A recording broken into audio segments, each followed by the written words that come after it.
کله کولاو تبلیغ شروع شو، کولاو دعوت شروع شو، نو مخالفتون هم شروع شو. او داسې مخالفتون شروع شو چې خود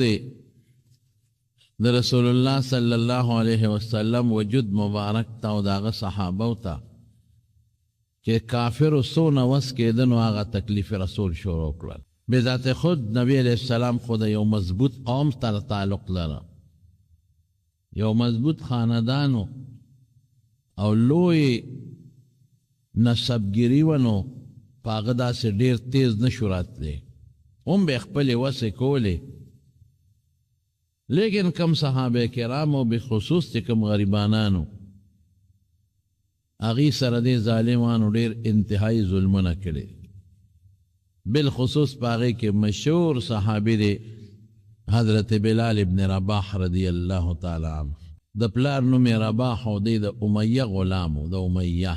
او چې کله دی مسلمان شو په لومبو کسانو کې خدای پاک دته اسلام ور نصیب کا. دی اصل کې د حبشې و. حبشه په هغه زمانه کې یو لوی علاقه و، لوی ملک و. د دې جدې دا موجوده دریاب چې دی د دې نه به خلک په کشتۍ کې کېناستل نو پورې غاړه به لاړل. د دې دریاب نه بل طرف ته د افریقې دا ملکونه دي. حبشم پکې د هغه وخت کې د هغې یو بادشاه نجاشي به ورته وی، خلکو نوم یې اصحمه و. هغه په پیغمبر علیه السلام خدای پاک غایبانه مین کړی، ایمان یې راوړی. اصحمه نجاشي به یې ورته وی. او بیا پیغمبر علیہ السلام مبارک لخپل زوی راولیږه په کشتۍ کې او تحفې تحایف یې ورکړه. زوی ته وی بچې ته لاړ شه، نبی علیہ السلام ته به زما سلام ووایه او زه خو ډېر ګیر یم ګنې زما هم زړه کېږي. کشتۍ لاره کې بیا غرقه شوې وه، شهیدان شو غریبانان. او دا نجاشي بادشاه چې کله بیا وفات شو نو رسول الله صلی الله علیه وسلم صحابو ته اطلاع ورکړه چې دا الله کم نیک بندر د حبشې بادشاه نجاشي مسلمان شوی دی، مونږ پې غایبانه جنازه کوو. نو حضرت جبریل علیہ السلام حضرت عبداللہ ابن عباس فرمائی چې حضرت جبریل علیہ السلام یو دا ځمکه په خپل وزرو والا نو رانږدې یې کړه. نو نبی علیہ السلام نجاشي بادشاه لاش او جنازه لیده، صحابو نه لیده، هغه لیده. نو جنازه ور باندې وکړله. نو دی د هغې حبشې د علاقې خو غلام عمره، غلام خو به د چا په ملک کې چې و د چا په قبضه کې د هغه نه به بل خوا نه شتلی. نو چې دی کله مسلمان شو نو هغه به پې نخرې کولې، په ګرمو شګو به یې سملاو. او په عربو کې ګرمي ډېره زیاته وي، نو چې کم به غټې غټې تیږې به وې ګرمې ابې په سینه والا کېښودی. او دا به یې ورته وی چې دا خپل دین به پرېږدې او چې کم زمونږ دین دی ابه واپس قبلی. او د به هغې کې مواس کو الله احد، الله احد، الله یکتا دی، الله له مثل نشته. ما غ دین پرېښی دی بل دین باس، دقه اسلام زما دین دی او دا مې مذهب دی. او دا الله توحید او وحدانیت دا مې ایمان دی، الله یو منم، دویم شریک نه منم. دومره ظلم یې ورسره کړی دی چې زغره د اوسپنې یو کمیسي د اوسپنې جنګ کې خلک استعمالي کړی کړی وي، هغه به یې ګرمه کړه نو ورته به یې ور واغوسته. او چې په والو ټکولو به پې ستړي شو نو دې امیه به بیا دې هلکانو له ورکه وی بار یو باسئ د دې مکې په دې کوڅو کې ځغلوی او په غنو او په چوکو یې وهی. یو ورځ نه وه، دوه ورځې نه وې، درې ورځې نه وې، هفته نه وه، میاشت نه وه. دا ظلمونه د غریب سره کېدل. خو زمارونو دوه قسمه ایمان دی، په دې هم تاسو ځان پوه کې. یو هغه ایمان دی چې زړه ته ورکوز شي بیا نوزي. یو هغه ایمانی چې هغه ظاهر کې وي خو زړه ته نیکو شوی. زه به تاسو یو مثال درکم، لکه یو د دې کاڼي خپل رنګي دا کاڼي دی مثلا دا د خپل رنګ دی دا چې څومره مګې دا رنګ تی نه ځي صفا به نورم روځي هر څومره چې دا کاڼي رګړی کې په هغه مشین باندې او مګې نو دې به رنګ به نه خرابوي بلکې ښکلي کېږي به صفا به روځي صفا کاڼي به ختم شي خو رنګ به ختم نه شي یا یو کپړه ده چې هغه ذاتي رنګ دی سپینه کپړه ده او زما دا کمیس دی دا چې څومره مګې دا سپین رنګ به د ده نه چرې لاړ نه شي دا جامه به وشلیږي خو سپین رنګ به لاړ نه شي یو دا رنګ دی یو هغه رنګ دی لکه د دیوال له موږ چونه ورکړې ده دا د پاسه رنګ دی سپین دی دی ته هم خلک وایي دیوال سپین دی سپینوالی هغه هم دی دا دواړو کې فرق دی کیدای شي هغه د ما د کپړې نه زیات سپینې لیکن هغې باندې د معمولي غوندې مې یو چوکه راښکه یو چاړه دې پرې راښکه یو اوسپنه دې پرې راښکه رنګ به ترې لاندې را پروتي پلیستر به تک تور ښکاري دا دننه نه دی نوتی د دې پلیستر په رګونو کې او د پلیستر په دې زړه کې دا رنګ نه دی پروت دا د پاسه دی اگر چې خلک وایي سپین دی دیوال سپین او جامه هم سپینه ده فرق څه شو جامه هم سپینه ده هم سپین دی د دې سپینوالی د دې جامې په دې رګونو کې د دې کاڼي په دې رګونو کې ننوتی دی د هغې د پاسه دې دننه نشته هغه ختمیږي دا نه ختمیږي دقسې د صحابه ایمان اپا زړه کې رګونو کې دننه و داسې و لکه دې جامه کې سپینوالی یا کاڼي کې سپینوالی چې به دې څومره مګن ور به مضبوط راوته ابه چې څومره تکلیف به دې ورکو څومره به هغه ته تکلیف میلاوېده ابه نورم سپین راوته ابا وكذلك الإيمان حين تخالط بشاشة القلوب یا بشاشته القلوب هرقل بادشاہ عیسائی بادشاہ دے او چې د ایمان دعوت وته ورسېدلی شو د نبی علیہ السلام مبارک به تپوسونه وکړل نو هغه څه وی هغه تپوس وکړه د صحابي نه وی د دې پیغمبر چې کوم سړی ملګری شوی دی د د دین نه واپس تللی دی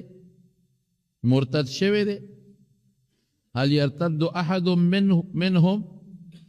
یو کس مرتد شوی دی سختتا یا سختتا لدینه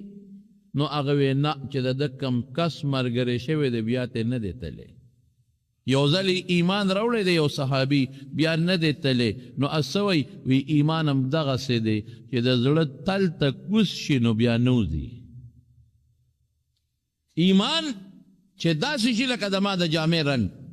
یا د دې کاڼي رنګ مګه جامه او به شلیږي خو سپینوالی به ختم نه شي کاڼي مګه دا به نری شي د تاپرې به ترې جوړ شي چې ډېرې ومږې خو دا رنګ به پکې خشته روځي دا به ختم نه شي د صحابو هغسې ایمان و هغه به په والو ټکولو ایمان ته نه نور به صفا کېده مضبوط پراوته ثقل کېده به ابه په کنځلو او په شرمونو اچولو ایمان نه ختمېده ابه نور هم صفا او پاک راوتېده د دې وجې نه د مارونو خو الله څه وایي آمینو کما آمن الناس اے خلقا ایمان روڑے خو صحابه والا پشان ایمان روڑے داغی ایمان زمونږ د ایمان معیار دی ایمان روڑے نمونه خی خلق کر یو سړی دکان ته لاړ شي او دی وي ماله کپړه راکړه د کم ځای جوړ د فیصل آباد د پلان کې مې کپړه ماله راکړه او سپینه راکړه نو چې هغه وګرځي یاره وي دا ورته نمونه وګوره داسې شی راکړه نو ایمان د پیغمبر مبارک په ژبه الله وښو قرآن اوخو حدیث اوخو سنت تا پیغمبر ارسخ کارشو خلقو تا لیکن مخامخ نمونه دا چا خی کما آمنو کما آمن الناسو دے خلقو دا پیغمبر مرگر معهود کہ دا کم صحابه دی دغا والا ایمان غوارم بل نغوارم دغا سیروڑے او زمون دا بعض خلقو کچه ایمانی کچه لکه دا دیوال درنگ پشان چه معمولی زور پیراش ایمانی بیا پریخ ختم بابا جی زمون یو ځل خبره کوله وی یو ځل مردان کې را روانو ما پیاده دا دغه نه ما په خپلو غوږونو اورېدلي وی یو سړی راغی او ما ته ودرېد او موټر ورسره و هغه زمانه کې دا موټر یې کمې وې ډېرې زیات بسونو کې به خلک تله هغه چې خپله واقع بیانوله نو زمونږ د پیدایش نه به مخکې وه وی یو سړي راته موټر ودرو نوی موټر و ډېر اعلی قیمتي او سړی را کوشو زیدان تر غاړه باسلم او زمې ډېر زیات قدر وکړو ویزه موټر کې کېنولم ما ته چې راځه راوخېږه مولوي صاحب وایي زه کېنولم ما چې بچې زه ته څه کې وایي ما ته وایي چې بس ته راوخېږه وایي ما چې نه بچې زه خو د دې اډې پورې ځم ټانګې ته خېږم وایي چې بس ته راوخېږه نو چې راوخته نو را روانه کړم مې بچې ما اډې ته ورسوه نو زه بس کې خېږم او زم دغه ته وایي چې نه زه به دې کور ته رسو اوهو دا خو تاسو ته ډېر ښه قیمتي ګاډی وی په لار را روان وم چې بچې د کم ځای ویره مولوي صاحب اوس به رانه په لاره کوزېږې نو زه درته ال ویم او صبر کوه وی چې رانږدې کړم د خپل کلي ته وی ما ته چې مولوي صاحب زه اوس ګیرې هم خریرې د برېتې هم خریرې دي سر یې سرتور دی وی ما ته چې مولوي صاحب زه طالب وم تا سره مې وړه دوره هم کړې ده وړه دوره مې هم کړې ده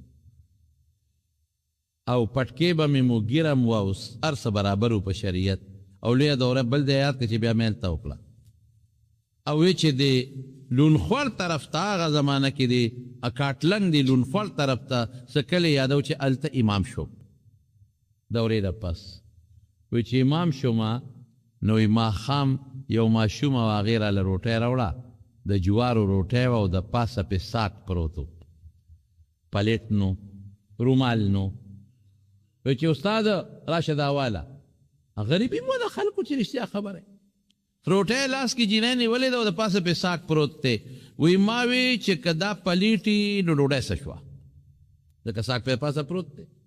که دا پلیټي دا ډوډۍ دا پلیټ دی ځکه ساک پروت دی نو ډوډۍ څه شوه او که دا ډوډۍ وي نو پلیټ څه شو وی هغه ډوډۍ ساک سره مې پټي ته وغورځوله مې چې د ایمان مېړو د دین مېړو په کار نه دی ما دوره مو کړله او ملام شوم دا زما ژوند دی دا ډوډۍ ده او دا زما ژوند دی او وی لاړم مولانا صاحب عیسائی شوم مولوي صاحب ستا شاګرد یم تا سره وړه دوره مې کړې ده عیسائی شوم چې عیسائی شوم بنګلې راکړه ښه مزېدار اله ښځه یې راکړه موټر یې راکړه تنخوا یې راکړه نو بس مولوي صاحب دقه چل مې کړی دی اوس دا مې راته مخکې نه وی ګنې په دې لاره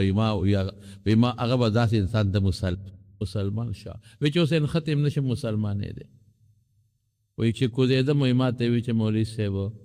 به دوا وکړه چې خدای مې واپس مسلمان کې خو ډېر بد ګیرم نشم چې لږه اخوا دې خوا چې نو وی مړه داسې مسلماني ده اورې که نه اورې داسې دې نه خو انګریز خو وایي خدای دې نه کي خدای دې نه کي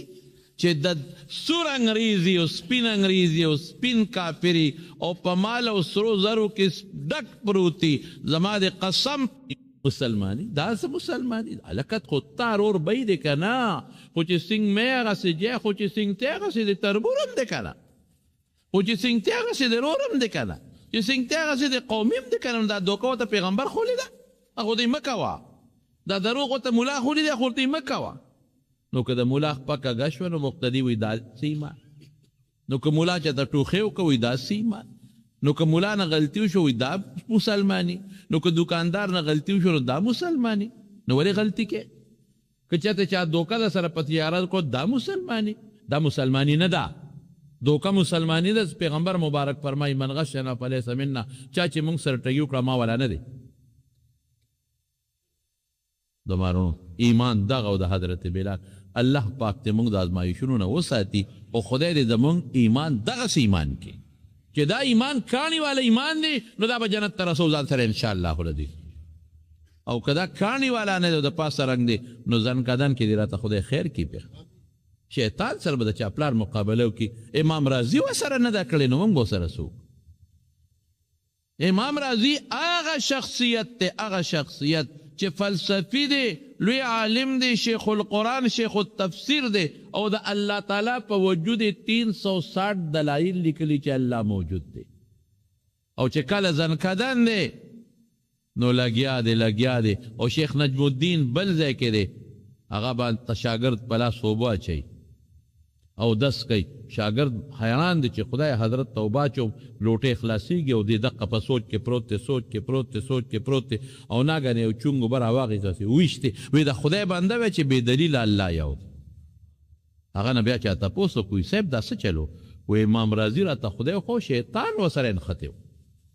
په مقابله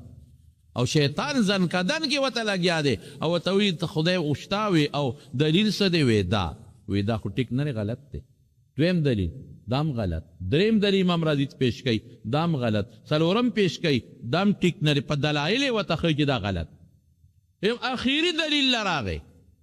وی که دغه دلیل یې ولوالی امام راضي به د دنیا نه بېایمانه تلی و. الله ما ته ښکاره کړه او ما یو چونګ اوبه واغېښتې ورو مې ویشتې چې بې دلیله وی چې خدای یو دی. به چې هغه څنګه اوبه راواغېښتې ما او د هغه سینې ته وی خدای هغه اوبه ورسولې او هغه وخت کې وی چې بې دلیله الله منم الله یو دی. نو شیطان پنجې اوویستې اخوا شنو ایمان ته لاړ، دا جلسه ته لاړ، ایمان سره لاړ. سلام زمانونو شیطان خو تا دشمن دی در پسې خوب کې نښتی دی، په ویښه در پسې نښتی دی، تجارت در پسې نښتی دی، دوکه کوه. غواله شی درته ولاړ دی پکې اوبه واچوه، ټماټر خرڅی درته ولاړ دی له واړه ګټ کا خراب کا. ملا صاحب په مانځه ولاړ دی ورپسې نښتی دی، څو رکاته دی وکړل، ته په مانځه ولاړ یې درپسې نښتی دی، اوده کېږي درپسې نښتی دی، ته وایې زه به اوده کېږم درود شریف به ویم ایت کرسي به درنه یېره کړي. خوب کې در پسې نښتی چې را پاسې بیا دې نه پرېږدي مونځ در باندې قضا کړي، ځان قدن کې به دې څنګه پرېږدي. هلته به هم نه راته وي دلایل به راته خپل وي، بیا به څه کوې ورسره. که چې ایماني دیوال رنګ غوندې ټست ختم دی او چې مضبوط ایمانی نو شیطان نه چې هر څوک دې مګل کوي ښه به صفا روځي. نو دا مې دې پورې درته وې چې ستاړله را نه شي چې بلال دومره تکلیفونه تېر کوي او بیا هم ایمان ایمان داسې نو لکه د دیوال د رنګ، ایمان داسې و لکه د کاڼي رنګ یا د جامې رنګ وتو ولانو. نو دې غریب بیا وهه وهه وهه وهه وهه او ټکاو به. زما وروڼو ګور یو خبره درته کوم دې منځ کې د ایمان ډېر لوی نعمت دی او دا موږ له خدای را کړی دی او ټول وایي الحمدلله او دا نعمت دی خدای زموږ نصیب کړي. بس دا دعا هر وخت کوئ. ګورې د فتنو زمانه ده او ډېر د فسق و فجور زمانه ده او د نیټ زمانه ده چې ایمان رانه خراب نشي. ګنې ټول عمر به سړی بیا دوزخ کې پروت وي، الله دې موږ ساتي. یا تباهي د تباهي. نو حضرت بلال بیا وهه وهه وهه وهه. نو حضرت او یو ځل نه دوه ورځې نه همیشه او پرېږدو دې نه او واپس به خپل دین لدې هغه به وي الله احد الله احد الله احد. الله مې یکتا دی، بس مو پېژندلی دی، دې کې دویمه خبره نه کېږي. وهټه کوه که نه. نو یو ځل په لاره باندې حضرت ابوبکر صدیق رضی الله عنه ته نو چې ویې کتل دغه وخت کې د جهاد حکم نو شوی، بلکې امر ده چې اعرض عن المشرکین، کافرانو ته به نظر هم نه کوي چې دی وایي بل مخ نیسه، غږ به هم نه کوي، څپېړه به هم نه ورکوي، جواب به هم نه ورکوي، بس هېڅ به نه وایي، هر څه چې دوی کوي. نو حضرت ابوبکر صدیق په لار روان و، نو ورته وي امیه ولاړو او د هلکانو پرې ایښي او دا غریب یې ډبه ووهی او دا چغې به یې ورته وهلې. نا ورته وایي ای د ظالمه، ای د خدای ظالمه امیه ته وایي اتق الله فی هذا المسکین، په دې مسکین کې د خدای نه ویرېږه. دغه مسکین نه غریب فقیر نه پلار شته نه مور شته نه رور شته نه تربور شته، پردی غلام دی ستا د لاس تا دی. اتق الله، د خدای لحاظ وکړه. ته خدای نه منې، ته خو شرک کوې خو خدای خو منې که نه. اتق الله فی هذا المسکین، دې مسکین په شان کې د خدای لحاظ وکړه، د خدای نه ویرېږه. متى ذلک له، دا کله کمې پورې به دا سزا ورکې. او ته څه وایي امیه هم د عربو یو ملک و یو خان و، وایي دا خو تا ګډوډ کړی دی که نه، تا ګډوډ کړی زموږ خدایان نه مني، تا ګډوډ کړی دی، نو ته به یې سمې. وایي بس ما لی راځه به یې سم کړم. وایي څنګه یې درکړمه؟ وایي زما یو غلام دی او ډېر طاقتمن هم دی، مضبوط هم دی، رنګ نه هم د ده نه ښکلی دی، پېژنې؟ وایي او ابه درکړم دا واله. وایي بس دا تا ګډوډ کړی، ته یې واله دلته سموه. بلال یې واغېشت، هغه قیمتي غلام یې پکې ورکړ او بلال یې راوچت کړ او ری وسته، کور ته یې راوسته. بلال ورته څه وایي؟ ها وایي ابوبکر ځان له دې غشتې یم او که الله له دې غشتې یم، که ځان له دې غشتې یم ما ته کار ښایه چې کوم کار په ذمه دی چې هغه درته وکړم، او که الله له دې غشتې یم نو ما خپل رب ته پرېږده، زه پوه شه او زما الله پوه شه. حضرت ابوبکر صدیق ورته بلاله ما ځان له نه غشتې، ما الله له غشتې، ذات ته پوه شه او خدای پوه شه، او چې خدای پېښه ته ما وی خپل رب ته باقي پرېږده نو آزاد شو نو رسول الله مبارک سوی آها وی ابو بکر سیدنا و اعتق سیدنا وی ابو بکر زمونږ سردار دی او زمونږ سردار آزاد کړی دی زمونږ سردار دی زمونږ سردار آزاد کړی هغه بلال ته سردار وی تکلیف تیر شو مصیبت تیر شو غم تیر شو خو پیغمبر مبارک و د سردار وی رسول الله مبارک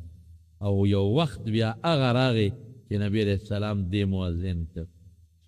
خوب چالی دی عبدالله ابن زید ابن عبد ربه یو صحابی دی د مدینه انصاری دی د بانک د پاره مشوره کېده په مدینه منوره کې لا بانک به نه ویل کېده مدینه شریفه کې مسجد نبوي چې کله جوړ شو نو صحابه د ماسخوتن راغونډ شو نبی علیہ السلام وی کېنه څه مشوره کوو چې دا خلک منزله به په سره بل یو کس وی صاحب ټلی به وو نو دا خلک به ټنګار اوري نو منزله به راځي وی نه دا خو د عیسایانو کار دی د هغوی شعار دی نو منځه کې مونږه د عیسایانو یو شعار نه داخله بل کس وی صاحب شپېلی به وو پوکې به وښکر کې خلک به آواز اوري راځي به وی دا خو د یهودو کار دی یهودیان عبادت له په دې رابلل کوي نو موږ د اهم عبادت د یهودو کار وکړو نه کوو بل وی صاحب اور به بلو لوګې به خلک ویني راځي به وی د اور عبادت خو مجوسیان کوي د هغې یو قیمتي شی دی دام نه کوو یو صحابي پاسېد ما یو ښایه که نه نو دا بانګ یو خو الله اکبر څلور ځنه اشهد ان لا اله الا الله دو ځنه اشهد ان محمد رسول الله دو ځله حي على الصلاه دو ځله حي على الفلاح دو ځله او یا الله اکبر لا اله الا الله وی دی راته خو چې دا وایه خلک به اوري راځي به وی چې لږ روان شم یو درېږه بیا راته اقامت وښو چې هغه مخکې وایه چې د مانځه وخي بیا دا وایه نو چې نبی علیہ السلام مبارک ته عبدالله ابن زید رضی الله عنه دا حدیث واورو وی ذلک رؤیا حق ان شاء الله وی دا رښتونی خوب دی ان شاء الله نو سوی ورته خوب خو هغه لیدلی و که نه نو چې څوک خوب وویني نو پکار دی چې اذان هغه وی رسول الله مبارک ورته څه وی وی قم مع بلال سره ودرېږه القي علیه ما رأیته چې کم خوب دی لیدلی ورته یو وایه فلیونادي به نو بلال به پې بانګ ووی فإنه اندى صوتا منك د اواز تا نو چتم دی ښکلم دی خدای کم شخصیت ته جوړ کړ نو هغه صحابي حضرت بلال ته وښو نو بلال صاحب اذان شروع کړ چې شروع یې حضرت عمر فاروق راځغلي او صادر ځان پسې راکاږي او راغی او هغه وت نبی علیہ السلام ته الله رسوله لقد رأیتو مثل چې ده کم خوب لیدلی دی داسې مام بېګا لیدلی دی په دغه یو شپه 14 صحابه خوب ولیده یعنی 14 صحابه را دې مستحق و چې هغې بانګونه ووایي لیکن رسول الله مبارک دا منقبت حضرت بلال له ورکړي دا به دی به بانګ وایي د رسول الله مبارک د وفاته پورې د پیغمبر علیه السلام سره بانګونه یو بل یو صحابي عبدالله ابن ام مکتوم په سترګو نابینا و هغه به کله وي سار به یو به مخکې وي خلک به یې په پاسون په رمضان کې بالخصوص یو به ده وي دا 2 صحابه د بانګ نور به هم چا ویلي اوس ډیوټي د حضرت بلالو لګېده د بانګ څومره لویه خبره ده بانګ چې وی رسول الله مبارک فرمایي وی شیطان تختی چې څوک بانګ وی له ذراتون ټیزونه اچوي وی چې اقامت شروع شي نو بیا دا شیطان تختی له ذراتون بیا ټیزونه اچوي نو چې بیا کله سړی په مانځو درېږي نو شیطان راشي نو یخطر بین المرء و قلبه دیړه ته بیا وردن نشي اذکر کذا دا یاد کا نو چې د مانځه نه سلام وګرځئ بیا لا یدري بیا ورته پته نه لګي کم سو الله چې څو رکعت یې کړي حضور ته بیا وباسي نو دا ګوره د بلال منقبت شو د خوشطبعۍ یو خبره ده یو والا او چې لپه به یې اوچته کړه او په مخ د پاسه به یې اوبه واچولې نو اساس کې به ترې داسې پرېوتل لکه د مالغلرو په شانتې نو ما د حضرت جبریل دا منامي معراج دی د حضرت جبریل او د حضرت میکائیل د دواړو نه مې تپوس وکړو دا محل د چا دی دا ښځه څوک ده وی په خپله ترې تپوس وکړه نو زه ورغلم ما وی دا د چا محل دی او ته څوک یې وی راته وی چې دا ستا یو امتی دی بلال ابن رباح دا محل د هغه دی او زه د هغه په انتظار دلته شپې ورځې تېروم راتېروم. نو رسول الله مبارک به ورته موسکی شو وی بلاله تا د جنت ښځه مې لیدې ده اما کتلې او فرمایي وی بلاله چې زه کله هم جنت ته تلم ستا د پیزار کشان ما هلته اورېدلی دی څه عمل دی کړی ووایه څه عمل هغه وی الله رسوله بل څه عمل خو نشته خو دا یو عمل مې کړی دی چې کله مې مودس کړی دی 2 رکاته مې کړي دي تحیت الوضو چې ورته وي دا کوې ښه چې اودس وکې 2 رکاته نفل کوې چې مکروه وخت نه یا جمع تیاره نه جمع تیاره بیا خیر جمعات ته چې ننوځې 2 رکاته نفل کوې دې ته تحیت المسجد وایي که مکروه ټیمې لکه مازدیګر نه پس بیا مه کوه یا سار نه پس یا نور خطو پرېوتو یا زوال وخت کې مه کوه او چې مکروه ټیم نه چې اودس وکې 2 رکاته کوې یا جمعات ته ننوځې 2 رکاته کوې د اودس نه پس ته تحیت الوضو وایي او د جمعات دې ته چې ننوځي دې ته تحیت المسجد وایي او چې کله مکه فتح شوه نو چې مکه فتح شوه نو پکې دننه بوتانو په بیت الله شریف کې او دننه پکې کم بوتانو د ابراهیم علیه السلام او د اسماعیل علیه السلام بوتانې د دروغو جوړ کړي او لاره کې لاس کې ولا د جوارې غشي اخور کړي چې دا جواری د دوی تر سنتو طریقه وه نو رسول الله مبارک فرمایل دا روباسې دا بوتان هغه د ابراهیم او د اسماعیل دا علیهم السلام بوتیانې راوویستل او ماتې کړل او دې خدای دې دا کافر هلاک کړي وی دې ته هم پته ده چې ابراهیم او اسماعیل جواري نه ده کړې او بیا هم د هغې ته نسبت کوي او د بیت الله نه ګیر چاپېره 360 بوتانو غونډې مات کړل ختم شو وی بیت الله ووینځی دننه نو را صفی کړ نو د هغې نه پس نبی کریم صلی الله علیه وسلم ورننوت نو 2 رکاته نفل یې پکې وکړه نو وخت د مانځه شو نو اوس به بانګ ویلې کېږي او دا لومبې بانګ دی په بیت الله شریف کې د دې نه مخکې بیت الله کې بانګ نه دی ویلی شوی ځکه بانګ زموږ د امت خاصیت دی مخکې پیغمبرانو کې بانګونه نو او نه مخکې امتونو کې بانګونه او مکه فتح شوه د رسول الله مبارک د نبوت 14 او 8 څو شوه لکه 21 کاله وشو تقریبا بانگ نه دی شوی مکه کې لومبې بانګ نو رسول الله صلی الله اور صحابي پته مده چې دا لومبې بانګ کما وي ځکه دا خو لوی منقبت تر قیامت پورې به تاریخ لیکي چې بیت الله کې لومبې بانګ چا ویلې لوی خبره ده بوتان ختم شو شرک د الله د توحید د یووالي اواز لومبې به څوک کوي نو رسول الله مبارک خو انصاف وکنه جی هغه بلال څه شو راواله نو بلال راوسته بلال لومبې بانګ بته الله رسول ډېره ښه ده وی کم ځای به وی وی صاحب چې تاسو کم ځای حکم وکړو وی پوړی د تودروم د بیت الله سر ته وکړئ چې په دا سر د پاسه یې باغ ووایي مړه د دې نه غټ منقبت بل کېدی شي لوی سعادت چې بې ضرورته د بیت الله په سر ودرېدل علما مکروهه ګڼي بې ادبي ده وی او د بیت الله سر ته یې وخېږو او دنه بیا چا تپوس وکړي ستا زړه کې تېرېدل چې دا باغ به په ما وي مې چې نه لومبې باندې پته نشته چې رسول الله مبارک پخپله وی حضرت ابوبکر ته وی عمر ته وی عمر اواز وتېدو چاته وی چاته وی چاته وی لومبې بانګ یې پرې وی زما او چې بیا کله حضور پاک مبارک وفات شو نو دی لاړ شام ته دمشق ته لاړ چا وی څه کې د پیغمبر کلی دی پرېښو چې لاړې وی نه صاحبه نه وی چې ما به بانګ وینو ما ته به رسول الله مبارک ښکارېده اوس نشم ویلی ما شام ته لاړ نو 6 میاشتې کم و بیش هلته په شام کې خوب ولید رسول الله مبارک ورته بلاله وی دا وفا ده وفا دې ته وایي چې زه لاړم ته هم لاړې نو د هغه دی نه رخت سفر وتړه او راغې مدینې شریفې ته نو چې راغې نو خلک ورته راغونډ شو او عجیبه منظر دی د خوشحالۍ هم دی او د ژړا هم دی د مدینه خلق مسجد نبوي ته رالل چې یو وارې بیا د رسول الله مبارک یاد تازه کېږي بلال راغی دی به بیا بانګ وایي ماشومان او لوی ټول رالل بلال وی ما به نه وجنی په حرم کې نه بانګ له نیم راغلی خو خپل محبوب ګیله وکړه خوب کې نو هغه ګیله مې برداشت نه کړه هغې له راله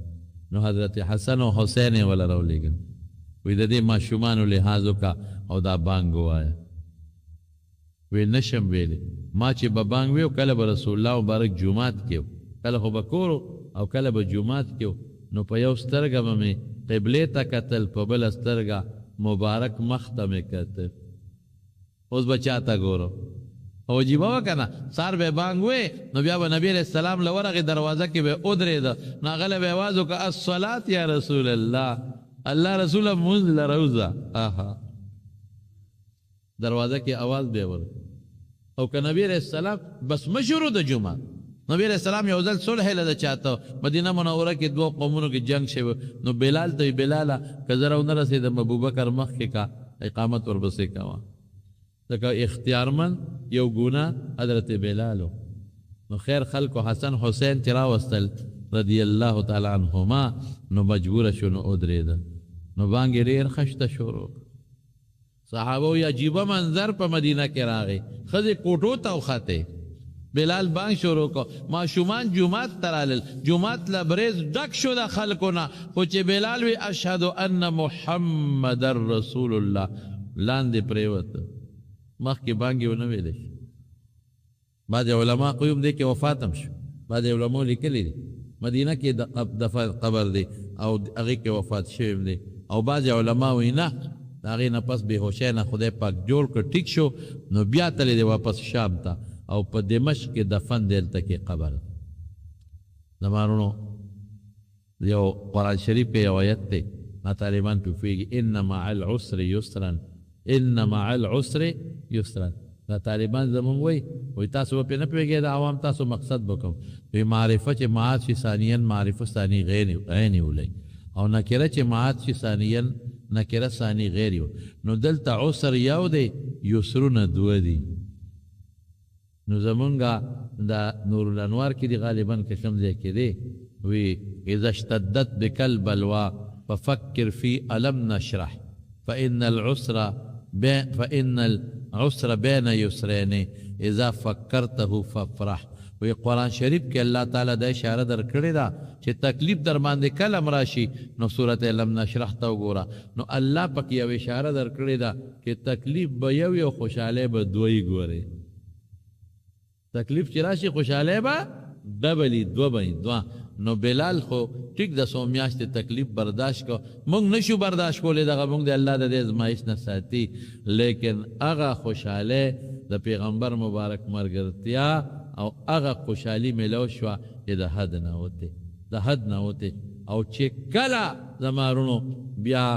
د آخرت خوشحالي خو یې پرېږده چې دلته د رسول الله مبارک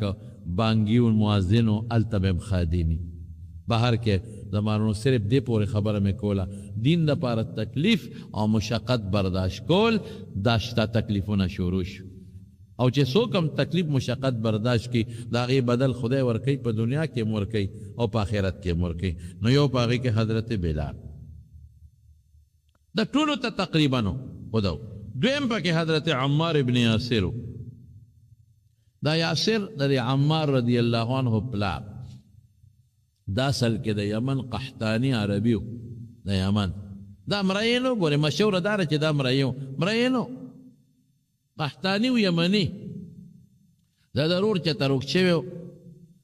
نو دیو پسې هغه رور پسې ګرځېده. نو مکې مکرمې ته راغی دا یاسر، او دوه سررونو د یو حارث نوم و د یو مالک، حارث او مالک. نو په مکه کې دی وګرځېدل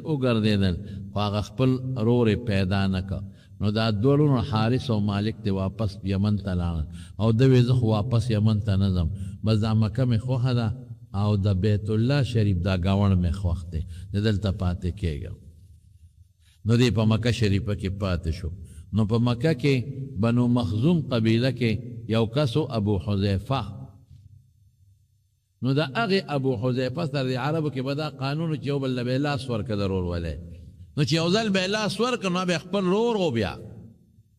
به میراث کې میسه ورکوله، د هغه دپاره به مړ بیا کو، بس بیا به سم مضبوط لکه د خپل سکر ور په شانتې و. نو د بنو مخزوم قبیلې دغه ابو حذیفه هغه ته یې رورولي ورکړه، ځکه دی خو غلام رایې نو مالدار سړی و، خو د یمن و، لاس یې ورکړه د هغه ملګری شو. او د هغه یو وینځه وه سمیه، هغه باندې ولا بیا نکاح وتړله بی بی سمیه. نو دی بس هلته پاته کېده اوسېده. بیا وروسته یو بل ډورم راغی عبدالله. نو چې کله نبی کریم صلی الله علیه وسلم ته الله نبوت او پیغمبري ورکړه نو دا یاسر مسلمان شو او دا هغه بی بی سمیه نه زوی پیدا شوی د هغه نوم عمار و. نو عمار مسلمان شو او د یاسر ښځه او د عمار مور سمیه مسلمانه شوه. او ورسره بیا عمار او یاسر او سمیه او د دې عمار بل ورو عبدالله یې نومو هغه هم ورسره مسلمان شو. نو سیبه دوی ته چونکې د بار خلکو دلته نه قوم و نه نسب و نه رشتهداري وه نه خپلولي وه. نو د بار سړی بیا لږ خلک ورته په ښه نظر نه ګوري. او چې بیا مسلمانان شو نو د اسلام نه پس بیا بالخصوص ابو جهل ورته ډېر زیات ظلمونه وکړل، لږ نه ډېر زیات. یاسر په دې ظلمونو کې شهید او دا مور د عمار چې به بی بی سمیه اوهو دې سره چې کم ظلم کړی د تاریخ نشي بیانولی. دې ظلم یې ورسره کړی ټولو خلکو مخکې راوسته دې خپې ته یې وله پړې وتړو دې بلې خپې ته مضبوطه رسۍ او د دې یوې رسۍ سر یې یو اوښ پورې وتړو د بلې رسۍ سر یې بل اوښ پورې وتړه او دا به اوښ به داسې دي دا به داسې په میانځ به دې شلو. او ګنې خپل زوړ دین له راځه هغې وې دا چېرته کېږي رنګ یې د کاڼي رنګ و که نه د کاڼي کرښه اچته ورته ووالو. نو چې ابو جهل وې خلکو ته چې زه اشاره درکم نو تاسو به اوښ ودروئ او چې زه درته ویم چې دې اشاره وکړه اوښ دام روان شو دام نو دې غریب د خپې کولاو شو. نو دې وجړل چې ویې جړل په شلق شلپ غریبې. نو ابو جهل اشاره ورکړي صبر وکړئ اوښان ودروئ اوښ ودرېد. وی ګوره ما درته ووایي چې ټینګېدی نه شي دې سزا ته هسې ځان تکلیف کې او ځان وجنې نیکبخت دی دا دې ودې جړل نو واپس خپل دین له راځه موږ دې پرېږدو. وی نه ما خو په دې نه دي جړلی چې زه دل راغی او تکلیف راغی او زه به مړه شم. وی بیا دې ولې وجړل؟ وی ومې جړل په دې چې یو روح مې دې اوس په لاړ شي ختم بشي سا به ختمه شي. جاړم په دې چې ارمان زما په وجود کې زما د ویښتو مره روحونه وي او د دین او د اسلام نه مې هر یو دغسې قربان کړی وي لکه دا اوس چې قربانېږي. یو لس پنځلس منټه سهولت ټیم به هغه زمانه کې ګړی خو نه وي لږ وخت مې ختم بشي. زه وایم چې یو لس منټه پنځه منټه شل منټه نیمه تکلیف چې دا ورباندې دونه تېر شوی وي لکه د ویښتو مره د ایمانو. نو بیا ورسره یو ناجایزه یو نیزه یې راوړه او په یو ناجایزه طریقې غریبه ووهله او شهید یې کړه. او دا عمار به یې راوسته نو په اور به یې سملو په اور. نو هغه زمانه کې اډر نو صحابو ته چې بس وی غږ به نه کوي.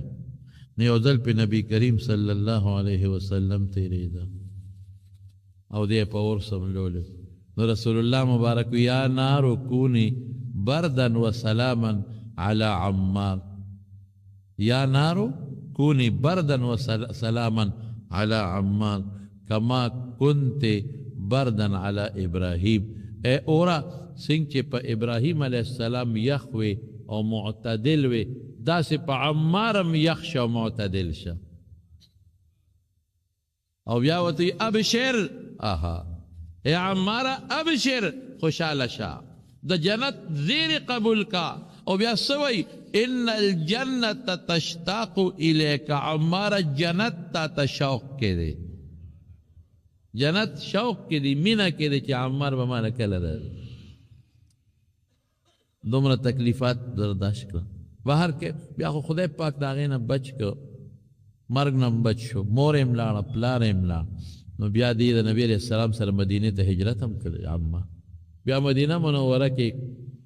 مسجد نبوي کې مسجد قبا کې خدمت هم کړی او بیا یو ځل رسول الله مبارک ورته ویلي چې وی ها عمار دوه خلکو به یو خښته وړه د جومات خدمت کې ده به ډبل دوړلې وی ها عمار تقتله الفئة الباغیه یو باغي ډله به یې وجني یو باغي دی د خوارجو د لاسه شهید شوی دی هغه جنگ کې د حضرت معاویه او د حضرت علی رضی الله عنهما دواړه طرفین خوارجو شریکو دې کې د چا کمو خلکو د لاس نه شهید شوی دی نو په هغه ډله کې د حضرت معاویه صاحب ډله کې خارجي او ډله وه حروریین به یې ورته د هغې د لاسه دې غریب شهید شوی دا تکلیفونه دی هم تیر کړل او چې کله ابو جهل په بدر کې مردار شو که نه په بدر کې نو رسول الله مبارک عمار ته عمار دلته راشه عمار یې راوستو وی قتل الله قاتل امک وی ستا د مور قاتل خدای هلاک کوي قتل الله قاتل امک ستا د مور قاتل دا خدای مردار که هلاک کړ دا تکلیفونه شو بلو حضرت خباب ابن ارت اوہو دی لواری بے کول قصب دے سے لواری او قصب دے دی لوارو او خدا ایمان ور نصیب کو دا ام انمار یو خدا واغی با صدا ور کول او دا صدا سنگا وی سکاربا یوزل بس لند بیدتا ویم وقت لکم شو یوزل تی حضرت عمر فاروق تا پوسو کوئی خباب تا خوب اسلام دا پارا دیر لوی تکلیفونا برداشت کردی وی امیر المومنین وی یو قصه خوراتاو کا وی مانا تا پوس مکا و زمان دا ملانا تا پوسو کا مانا مکاوا نو ملای والا اوکا تا کمیس لمنی اوچا تکلا نو عمر اجلل او تاوی خباب ستا پا ملا کی خود دو گوتے زی بیداغ نشتا دو گوتے زی وی امیر المومنین وی اسکارا بے گرم کلماتا بے واچول زبے پی سملولو وی زما دا وجود نا باغا دا زخمونو نا اوبو بے دینو اسکارا با پی ملشو ما سر دالو با کردی نو عاصب نوائل لے تورا جوڑا کردیو ناغا پس ورغی نو ورتسوئی وی مالا اخپل قرض را تورا میں در تا جوڑا کردی لوارو کر نو مالا داغی پیسے راکا ناغوتی الا بدرکم حتی تکفر بمحمد صلی اللہ علیہ وسلم جب محمد باندې کفر کا پریدا نو راشه پیسې دی اوس نو دی خباب وتخصص ابن عرت وی پاغه کفر وکم وی چې تا خدای مردار کی او بیا جم دې شي بیا به هغه پورې بم په کفر نو کما وی خذب مرم او بیا به جم دې کیګم ویل تبیدر کما حل تبه وی درکم نو قرآن شریف کی خدای پاک بیا ازی متعلق آیتون نازل کردی اتخذ عند اللہ عهدا دغیس آیتون نازل شوی دی زمارونو دا تکلیف دا تیر کردی دی یو بل بی بی دا غدا تمیم یو دا تمیم حضرت زنیره رضی اللہ تعالی عنہ دا حضرت عمر وینزاوا عمر فاروق واغه وقت حضرت عمر فاروق رضی اللہ عنہ کو مسلمان نو کافر نو هغه حضور ورو راګیره بیکړو به نو ابو جهل به مال راولا ناغه هم په نخرې کوله نو دا غریب چې به واله کنه نو پزمکه به پرې وته بوډه او زرنګ نم تور او دا سیملې ټیټا او پردي کور کې د غریب نه هیڅ نشته کار هیڅ نو چې پرې وته نو زخمی بشوا نو چا علاج کو دشمن او بیا چې مسلمان پکور کې دا دشمن صبر ظلم نن ته دیندوارو ته نه ګوره دا مشرکان دیندوار مودي ته ګوره سمره ظلم شروع کړی په مسلمانانو دا دیندوارو دا ظلم نه ګوره نن په هندستان کې مودي یا لکه خدای پاک هلاک او برباد یعنی حیران پدې چې دا صرف مسلمان پس سپیرن خطر ترمیمات کئی پا آئین کی کشمیر کے اس سا پورے کرفی دا چاہا خلقو مانے غریبانانو سے تیری سب پہ تیری یا پہ انڈیا کی چیزا مسلمانانو سر کم ظلمون دی ظالم شروع کردی روزانہ جو اے لگا اندوانم پہ خپ دی اگر فوج کے مورتے انقلاب رواد دے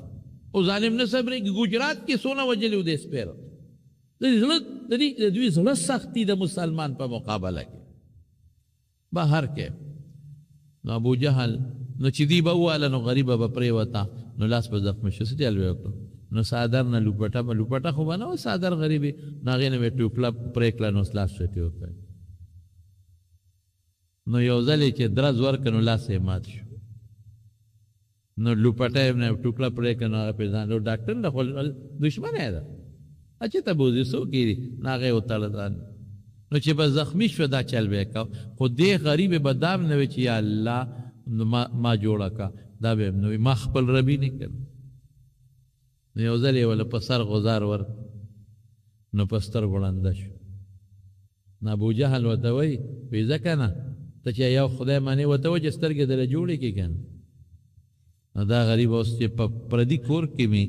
ړنده مې وینځه مې د دشمن کور کې مې دا به څه کوي چې په سترګو ړنده شو او دسماتي سره به څه کوي په لاس ټپولو کوټې ته ننوته وی یا الله پروردګاره زه خو ستا دپاره زخمی شوم خو ما تا ته فریاد نه دی کړی لاس مې مات شو ربه تا ته مې فریاد نه دی کړی اوس په سترګو ړنده شوم چې ته پې خوشحاله الله زه خوشحاله خو یو څیز دی ستا د نوم پیغور یې راکړه چې خدای ته دې ووایه دا پیغور نشم زغملی دوو کې مې یوه خبره ومنه یا سترګې جوړې کړه چې پیغور ختم شي یا مې مړه کړه چې قصه خلاصه شي نو لاس یې په مخ نور اخکلی چې خدای وله سترګې واپس کړئ نو چې راووته وایه خدای ته دی که نه چې سترګې دله جوړې کړي وی ما ورته وی جوړې کړې راله وګورئ ته دی شیطان هغه دا زمانونو دا تکلیفات په صحابو تیر شو دا برداشت کړل صحابو په دې غریبانانو تیر شو دا د رسول الله مبارک ذات تاسو ته ما تېره جمعه وایي بلکې طایف واقع ده که بیا مقرره درته به وي دا تکلیفات تیر شو د څه دپاره د دې دپاره چې دغه دین کوم چې الله د دواړو جهان مبارک سردار له ورکړو دا صحابه ونیسي او دا غالب شي لیظهره علی الدین کله په ټولو دینونو غالب شي او دا دین ورسي مقصد دا کوم چې موږ ځان ته ایمان وایو اسلام وایو دین وایو دا دین دپاره دا تکلیفات تیر شوي دا نوی تیر نن به موږ دین نو رسېدلی دا سختۍ نوی نن به دا دین دلته نو رسېدلی په ډېر لوی مشقت دا دین موږ دپاره راوړه موږ نه مفتو کې اوس روان دی یو موټرګي ورکي بس ایمان پرېږدي لږه غوندې تنخوا والا مقرر کړي بس بیا ایمان پرېښودل یوازې دا خو نه چې وي خدای نه منم او رسول نه منم دا خو یوازې نه دي ایمان پرېښودل څه دي مونځ پورې هم ټوقې کوي پټکي پورې هم ټوقې کوي دا ګوره هغې طرف نه راونیسي او څوک چې ځمکه نیسي داسې پې نیغ نه ورځي ورو ولې پوله وي ورو پوله وي ورو پوله وي نن دا اخره کې پې قبضه وکړي دا چلته نو ورو پولې دله وایي چاته پټکي پسې خبرې ګیرې پسې مدرسې پسې ملا پسې علماو پسې ولې چې دا ختم شي د خلکو نفرت پیدا شي دین به خپله ختم شي یو سیسټم روان دی سو پیسو د لاسه د دولت د لاسه د نشې د لاسه د موټرګي د لاسه زما رونو لوی نعمت خدای را کړی دا د الله نصیب هر څه خدای سره دی پام کوئ ګورئ هر څه الله سره دی قسم دی خدای به ډوډۍ درکوي او د آخرت کې به څه کوي او جنت قبر کې به څه کوي او ځن کدن کې به څه کوي بیا بل ته پته لګي هېڅ به دې نه پکارېږي خپل ایمان به قابو ساتو زما او کوم دین دپاره چې رسول الله مو هلته به هغه سره مخامخ کېږو که نه صحابه سره هلته سرچټې به ولاړ یو بیا نه که نه چې څه ناڅه خو مونږ هم وي که نه دا دین هغې را رسول دی دا به مونږ وروسته امت ته رسو بچو باندې علم وکړې په دې دین رسي قرآن پې زده کې په دې دین رسي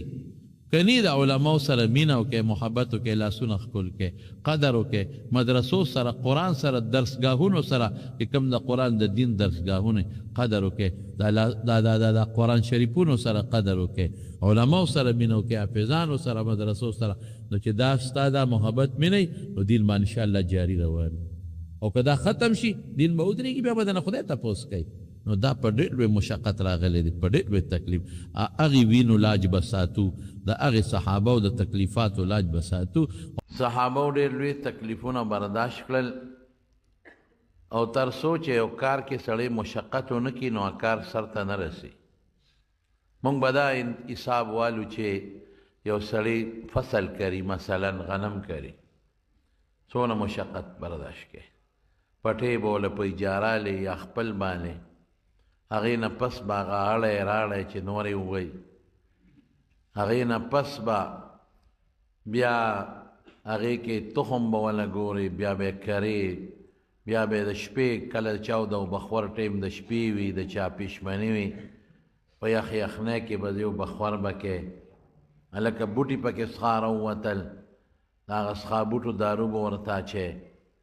بیا لو به کې خدای لوګري شته که نه په خپله بیا هغې نه پس اوس خو کار اسان شو ترېشل دی مخکې به خلکو غوبلې کولې واڼې به یې کولې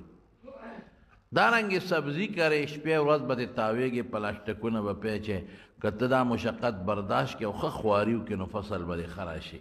او که دا مشقت دې برداشت نه که او بس تخم دې ونسته ووایه د بس کېږي به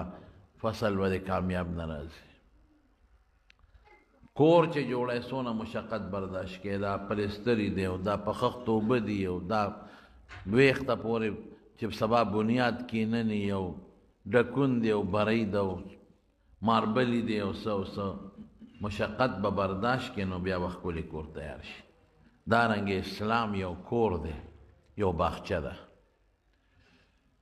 او د دې اسلام د دې کور او د دې باغچې میوه دلته ملاویږي او قبر کې او آخرت کې ملاویږي دا اسلام او باغچه اخیری مبارک پیغمبر محمد مصطفی صلی الله علیه وسلم نال کړه د دې بنیاد هغه کېښود او دې صحابه او د هغې سیرابي وکړه او شاخ تراشي ورته وکړه او دې ته شپه ورځ او بخورې ورکړې او خواري او محنت یې وکړ نو میوې موږ ته راورسېدلې ډېر لوی محنت خود د رسول الله صلی الله علیه مبارک په وجود تکلیفات تیر شوي دي عقبه ابن ابی معیط او ابی ابن خلف دوستان دواړه کافران مړه دي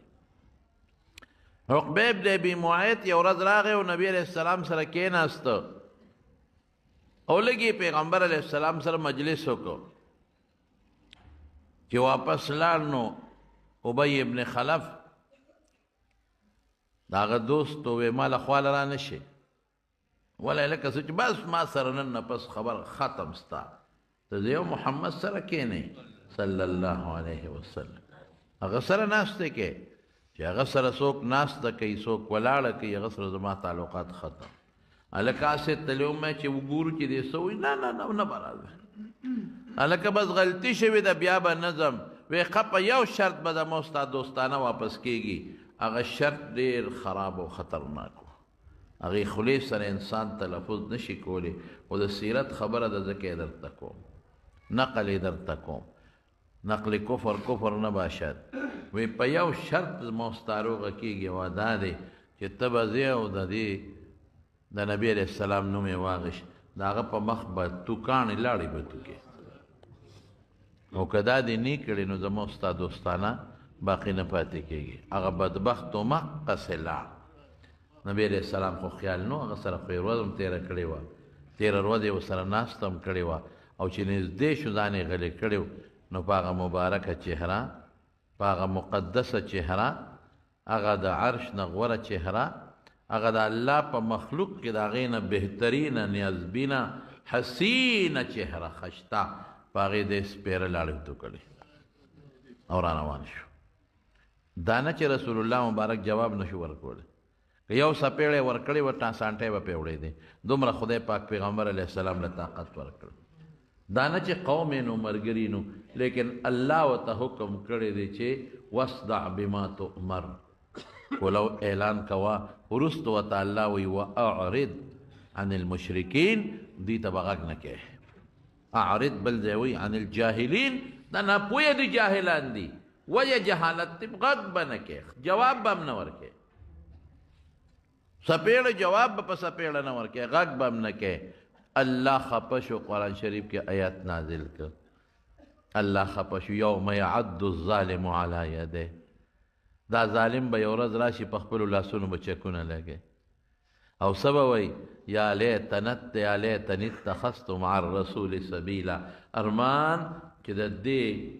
د دې ظالم ابی ابن خلف په ځای مې د پیغمبر لاره نیولې وه څه خبره هغه سره ملګري شوي وي نو څه خبه وه د هغه خوا کې ناست وي نو څه خبه وه یا ویلتا لیتنی لم اتخذ فلانا خلیلا افسوس افسوس چې دې ظالم سره د ابی ابن خلف سره خو مې لار نه ونیولې افسوس د چا په لار دا مې څه کړي لاسونو باندې چکونه به لګوي زما وروڼو دا مونږ چې و اسلام اسلام اسلام چغې درته وو دا مونږ چې درته زړه ستړی شو علماو ځای په ځای او دا خلک کنځلم کوي دا مولا دا مولا دا مولا دا مولا دا مونږ دې ته ګورو چې د اسلام د خاطره د پیغمبر مبارک په نیازبین او مقدسه چکرا ظالمانو لاړم تو کړي دا د اسلام د خاطره دا د الله د وحدانیت او د یووالي د خاطره دا د دین اسلام د خاطره شوی دی دې له به اوس موږ مشقت نه کوو دې له به اوس موږ محنت نه کوو اوس به موږ د اغیارو او د باطلو ډلو په لاس کې راځو اوس به هم موږ دې نه پس هم هغه خلکو پسې کنځل کوو چې څوک دا خبرې موږ ته بیانوي دې نه پس به موږ هغه مدرسو پسې بیا هم سپکه وایو چې کومو مدرسو کې د دغه پیغمبر د دین خدمت کوي څومره محنت شوی دی څومره خواري شوې ده اکثر زه وایم ای بنده که ستا د رسول الله سره مینه نو ستا به اسلام سره مینه که ستا د پیغمبر په دغه ښکلي مخ عاشق او د پیغمبر دا مبارکه چهره ستا خوښی نو چې د کم اسلام دپاره د هغه په مبارکه چهره د ظالم کافر لاړې توکلې دي ځان به مړ کې خو د اسلام خدمت پکې دا به موټي کې ټینګ نیسي دا به کلک نیسي دا به پرېږدی نه دیکھیں بس سر نخپو پوری داخلے گی ادخلو فی السلم کافہ ادخلو فی السلم کافہ سر نخپی پوری پکی دنا ہوتا سر بدیم دے اسلام پا نقشی مخ بدیم دے اسلام پا نقشی لاسون بدیم دے اسلام پا نقشی گردی دل لاس پیڑا قول جبا غوک اس سرگی پا دے ٹولو کے بعد اسلام نقش راولے دا خو منگتا بیادا دے پیغمبر عظمت خو ما بیا ونه منه کنه که د اسلام زما د وجې لاړ زه لګیم او د اسلام پسې ټوکې کوم اسلام پسې ټوکې څه دي خو چې څوک د اسلام خدمت کوي هغې پسې ټوکې کوي چې څوک د اسلام خدمت کوي هغې کې سوړې راوښکل چې څوک د اسلام خدمت کوي هغې پسې سپکه ویل چې کومو مدرسو کې جوماتونو کې د اسلام خدمت کېږي هغه سپکول ولې چې دا سپک شي دا د اسلام بنیاد دی بس بیا به خلک خو چې عالم د سپک اسلام خو دې درته ښایي مدرسه د سپکه کړه خو د اسلام خدمت دې کې کېږي جومات پسې سپکه وی خو د اسلام خدمت دې کې کېږي پته ولګېده چې ستا د اسې وی چې زه مسلمان یم اسې وی لیکن د پیغمبر د هغه ښکلي مخ لاج د سره نشته د پیغمبر د هغه مقدس مخ او د هغه د هغه ښکلي چهرې تا سره اسې وی چې زما ښکلی پیغمبر دی نه د هغه ښکلا د هغه عظمت که ستا خوښ وګوره څومره محنت یې کړی څومره خواړې کړی مونږ مخکې داسې ځونه پراته دي ځکه زړه م خوږېږي او زړه م دردېږي رب العالمین دا عقبه ابن ابي معيط او هغه ابی ابن خلف دواړه رستو ګیر کړل د بدر په جنګ کې دا عقبه ابن ابي معيط ګرفتار شو او یا کسان د نورو کافرانو سره دې م ګرفتار شو چې صفرا مقام ته ورسو د بدر نه نو صحابه کرامو درخواستونو که الله رسوله دا پیژنې دا هغه نه دی ستا ملایکې چې څادره چولې او ولې ورکړی ځمکې ته یې غورځولی وې دا عقبه هغه نه دی چې ستا په ملا د ابوجهل په وینا د لرې چولې دي پیروان دا هغه نه دی الله رسوله چې ستا په دې مبارک چهره باندې لاړې توکلې دي لیکن د دواړو جهانو مبارک سردار ډېر رحم دل وی خیر دی که اسلام قبلوي بیا معاف اسلام د خاطر ما ارس ورته بخلی دی بیا ما نا اسلام خو نه قبلو که بیا مې واس ورسېد بیا به داسې کوم بس صحابه مخکې رسول الله مبارک فیصله وکړه وی سر ته په توره وهی خو یې غورځوی د صفرا په مقام کې دوه ځایه که سره یو خوا پرېوته او ترې بل خوا پرېوته دوزخ ته ورسېد یوم یعد الظالم علی قرآن کې الله دا آیت د په حق نازل کو نور ظالمان مراد دی او دې سر کې مراد دی د په حق الله وی دی په لاسونو چکونه لګي او ارمان بکئی خو بس وخت تیری بیا او هغه ابی ابن خلف څه شو هغه په احد کې د رسول الله مبارک مخې له راغی او نیزه ورسره وه چې زه به پیغمبر په خپله نیزه وامه ووجنم به او چې څنګه رانږدې شو رسول الله مبارک سره ورکوټې غوندې چوکه وه لخته وه په هغې یې غوزار ورکړه چې ورې کړه چغې والی چغې والی چې د چغو د لاسه څوک ټینګېدی نه شو ابو سفیان ملګرو ته ته څه کې کوم ځای دې زخمي دی یو ځای هم زخمي نه دی نیک بخته ورشه خلکو کې زخمونه دي لاسونه خپې د خلکو نه پرېږدي څوک چغې نه وایي او تا باندې داغ نشته وي پته تاسو ته شته چې د چا د لاسه والې شوې ما د چاوانې پت شته درته زما دننه وجود اور کوي اور لیکن د هغې د پاسه هم ظالم اسلام ته مخ نه که اسلام ته شاوه او هغې غزار د لاسه خدای پاک مردار کو په احد کې اخرت ته ورسېد د خدای گرفت ته ورسېد او نبی کریم صلی الله علیه وسلم فرمای وی په ټولو کې خراب سړی څوک دی په ټولو کې خراب او خطرناک هغه سړی دی چې پیغمبر یې مړ کړی دی لکه حضرت یحیی علیه السلام چې چا وجلی یا ډېر پیغمبران بني اسرائیل وجلی دي دا بدبخته دي او په ټولو کې خراب او بدبخته سړی د خدای په نزد هغه دی چې د پیغمبر د لاسه مړ دی دا بدبخته دی د پیغمبر د لاسه مړ شو دا دوه بدبخته و دریم بدبخته څوک دی د دې نه علاوه امیه ابن خلف دا د دې ظالم د دې ابی ابن خلف رور امیه ابن خلف نام ډېر ظالم د یو ځل نبی کریم صلی الله علیه وسلم پسې به د سپکې وې ډېرې زیاتې سپکې به یې وې لږې نه ډېرې سپکې به یې کنزل به یې کول او دا دواړه روڼه و شیطانانو دا رور ابی ابن خلف یو ځل راغی نو زوړه ډوکي اوچته راغشتې و نو هغې د ګوتو کې داسې چوري که او د رسول الله مبارک مخکې وغورځو وی ته څه وایې چې دا به هم جمدي کېږي د ما د لاس ته وګوره چوره چوري مې که دا به هم جمدي کېږي رسول الله مبارک وفرمایل دا پیدا کړی چې چا دي هغه به جمدي کوي آیت نازل شو وضرب لنا مثلا ونسي خلقه او بیا څه وایي من یحیي العظام وهي رمیم قل یحییها الذي انشأها اول مره کوم ذات چې په لومبي ځل دا ستا لاس کې دا چوره وډوکې جوړ کړی دی هغه ذات دا واپس هم جمدي کولی شي او د رور به څه کول کنزل به یې کول امیه ابن خلف سپکې به د پیغمبر علیه السلام په شان کې به ګستاخۍ کولې مخامخ به هم کولې پټې به هم کولې نو الله د ده په حق کې آیت نازل که ویل لکل همزة لمزة الذي جمع مالا وعدده ډېره لویه تبعي د هغه چا دپاره چې پیغمبر ته مخامخ و پټ بد وی سپکې پې وی عیبونه یې راوباسي او غیبتونه یې کوي او دا ولې څه له وجې نه دا مال مس کړی دی جمع مالا وعدده مال یې ځان ته را جمع کړی دی د مال په شمیر کې مبتلا دی او مال یې جمع کړی دی او دې څه وایي ویل لكل همزة لمزة الذي جمع مالا وعدده يحسب أن ماله أخلده دا خیال دی چې د دنیا دا مال متاع دولت دا مال همیشه ژوند راکوي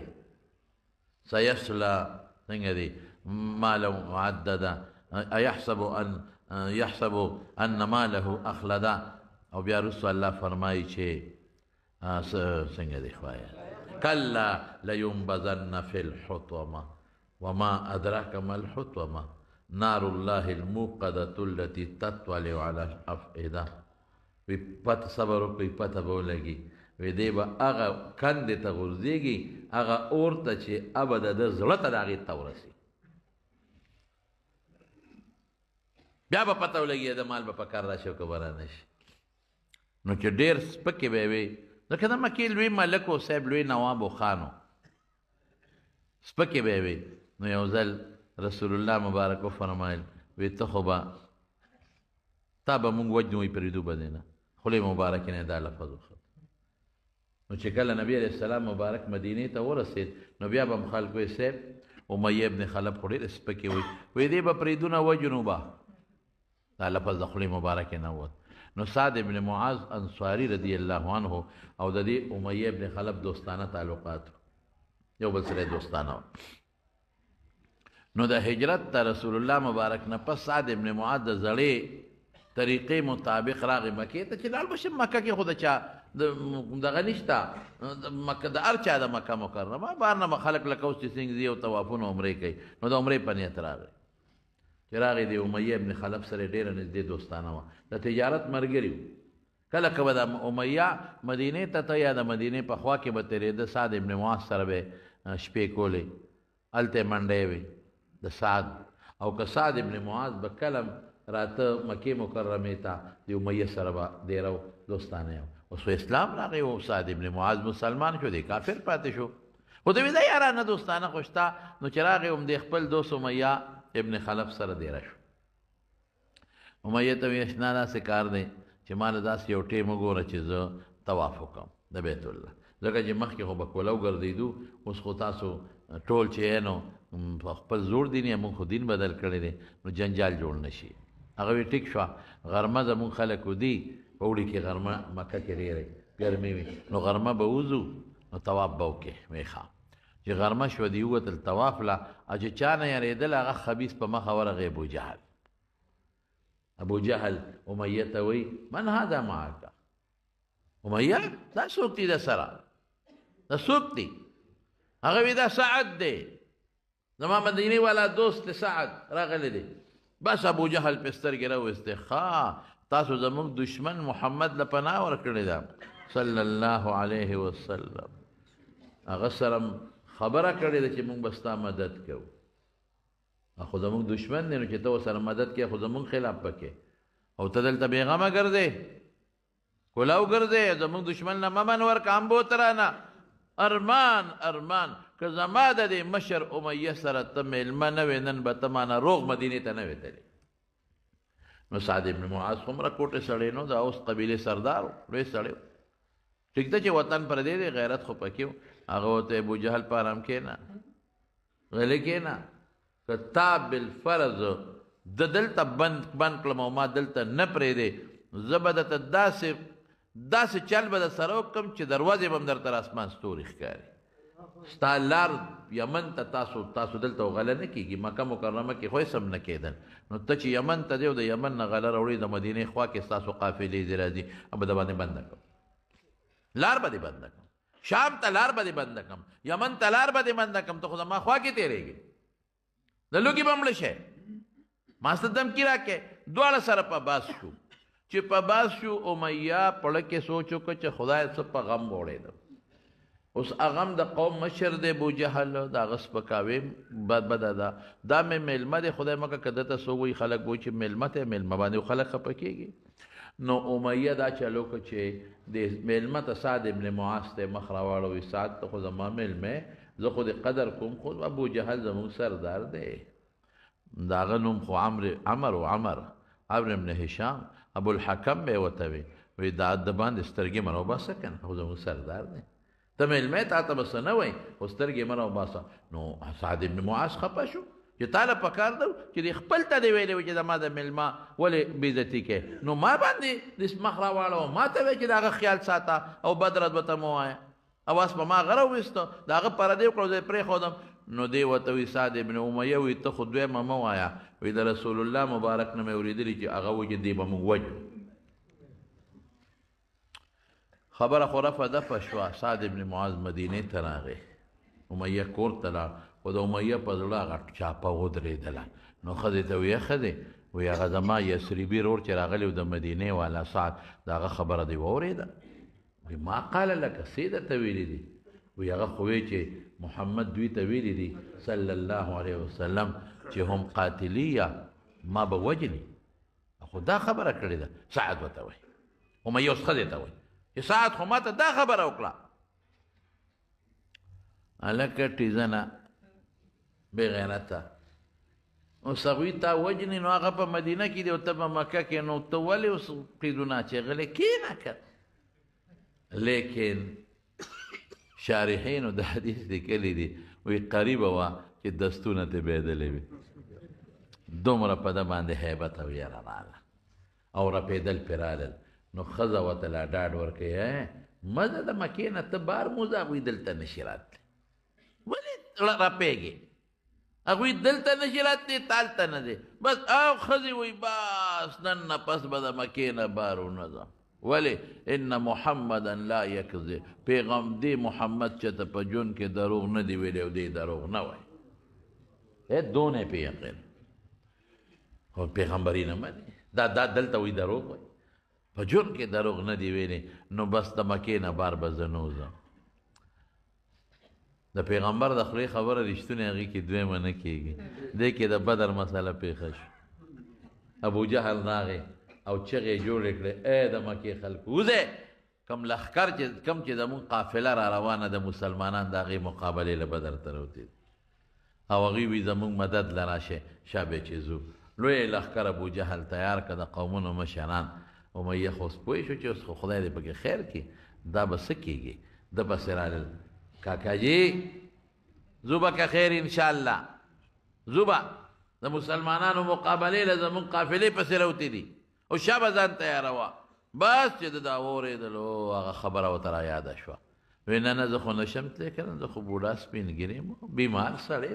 او ځان په ځای غلام نوکر پیسې چې څه غواړې ابو جهل خو شیطان و که نه هغې وی چې زه ځم چې ستا پلار مانه پاتې شي ته به مانه څنګه پاتې کړې وی نه نه نه نه نه خامخا به ځو دا ټوله لکان ځي کشران او ته نه دي جرګې پې را شروع کړې چې ښه دی وشرموم یو جرګه بله د بوډاګانې دا بابازي ته نه دی دی خو ستا نه سپین ږیری دی دا کمزورې دي دی او ته نه دی دی خو ستا نه کمزوری دی وی زه بیمار یم که نه مړه نشم تللی خیر مجبور یې کوي ښه ابوجهل ورته یو چل وکړه زه دې پوهېږم اوس که ته پاتې کېږې دا نور هم پاتې کېږي ته را سره وځه نو چې داسې یو ورځ مزل وکړو نو تاله به لار درکړم ته به واپس راځې هغه وی داسې به وي وی ټیک ده وی لاشترین اجود بعیر بمکه وی یو قیمتي اوښ ځان لالم چې په مکه کې د هغې نه اعلی اوښ بل نه مطلب یې دا چې خلک وده شي د شپې زه به پرې واپس راوتښتم ځان له یې اوښ واخېسته ښځې ته وایي جهزینې الشام ماته یا ام صفوان ما له سامان د سفر برابر کا ښځه وایي او خبره دې یاده ده ساعت چې درته ویلې ده دې یاده ده تا چې وایي د بار به نو ځم خدای دې بې خو باسه وایي نه نه ښځې ځم نه لږ غوندې ځم دروازه کولاو ساته سبا به که خیري واپس راغلی ابو جهل ولې یو د پنځو شپږو لسو کسانو هلکانو یو ډله جوړه کړه ویې ګورې کاکاجي به دنه تښتي خو چې دنه ونه تښتي هغې ویې ته بېغمه اوسه دی به موږ نه نه تښتي چې یو ځای ته دا خو به قافله وه د غرمې به یې دمه کوله د شپې به یو ځای کې دمه کوله یو ځای ته ورسېدل د به ځان سره اوښ نږدې تړه یو خو نږدې وي چې خلک وده شي چې زه خپه واړم تر څو چې خلک خبرېږي زه به تلې اوښ به یې نږدې تړه چې دې څنګه اوس غرمه یا شپه او خلک وده دي او دې څنګه راپاسې دغه هلکان خو ته بیدار و او ابوجهل پې کړي هغې را منډه کړې کاکاجي خیر دی څه کوې سر کوزو سر کوزو زه وده شی نه نه نه مونږ تا ته لوټۍ ضرورتي لوټۍ ضرورتي اوبو ضرورتي مونږ به ستا خدمت کوو ته زمونږ مشر یې زمونږ پلار یې زه تاسو په ما څه کوم نه نه تا نه چې ته ځو بس سړی پوه شو چې دې ځای کې خو یې خوند ونه کړ چې بل ځای کې پې شپه راله قافله یې سانه شوه او نیمه شپه شو دی راپاسېد په اوښه سورېږي هغې بیا را منډه کاکاجي خیر دی څه تکلیف دی اوبو ضرورت لوټۍ ضرورت لوټۍ ضرورت سر کوزو په نیمه شپه ما سره څه کوې زه ضرورت نشته نه نه موږ له خوب نه راځي موږ خو ستا ګوره خدمت ته ولاړ یو که هلته بیا بچ شو ونه تښتېد دقسې دغسې بدر ته یې ور ورسوه چې بدر ته یې څنګه ور ورساو جنگ شروع شو دا امیه څوک و چې دا هم درته وښیم دا هغه کس و هغه کس چې حضرت بلال به په شګو سملی دا د بلال سردار و دا هغه کس و چې خلکو له هلکانو له به چامکینې ورکړه او بلال به یې پې واو دا هغه کس و چې بلال نه به جامې ستې د مکې په کوڅو کې به یې ځغلاو او په زخمونو به یې شګی چې دا هغه ظالم و دا هغه نو د پیغمبر پسې یوازې سپکه نه پیغمبر کې عیبونه راوښکل نه صحابه باندې بلال باندې ډېر ظلمونه کړي دي دا هغه ظالم و د دین دشمنان خو هره زمانه کې عیبونه راوباسي په علماو موږ د خپلو عالمانو طالبانو ته هم دا فکر مه کوئ دا د مخکې نه راروانې خبرې دي خلک خپلو شلو سړو ته نه ګوري او ستا پوټې نه غوندې زخم ته ګوري او در کې نقصانات راوباسي دا د مخکې نه راروانې خبرې دي دا عیبونه نو چې دی اوس سور دی په اوښ باندې زوی ورسره دی بلال ولیدو حضرت بلال چې ویلې د چغې کړې لا نجوت ان نجا امیه خلکو هغه دی امیه دی ګورې که دی نن ختم شو دی نن بچ شو زه مړی بس زه غم الله صاحب مړی یم که دې رانه بچ لاړ دې ظالم په ما څونه ظلمونه کړي دي دا هغه نو چې پیغمبر علیه السلام پسې سپکې به وې او مخامخ په شیشه وی کم دی وی هغه دی بس صحابه ورپسې شو چې ورپسې شو بس دا چلو که چې عبدالرحمن ابن عوف سره تعلق و هغه ته عبدالرحمن ابن عوف بچ مې کا مهرباني وکړه وی ما پسې راځه نبي علیه السلام له دې بوزم یا هغه له دې مې وروستې بچ بشې بس اوخیز غلو دی کې صحابه ورپسې شو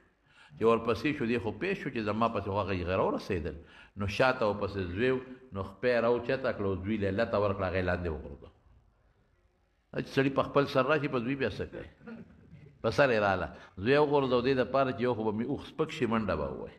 او بل دا صحابه به مې په دې زوی شي چې دې تر څو وجنې نو زه به پیغمبر علیه السلام له رسېدلی یم خو به صحابه راغلې له غزوې ول یو دوه تورې واخو هلته مردار کړه ده پسې بیا شو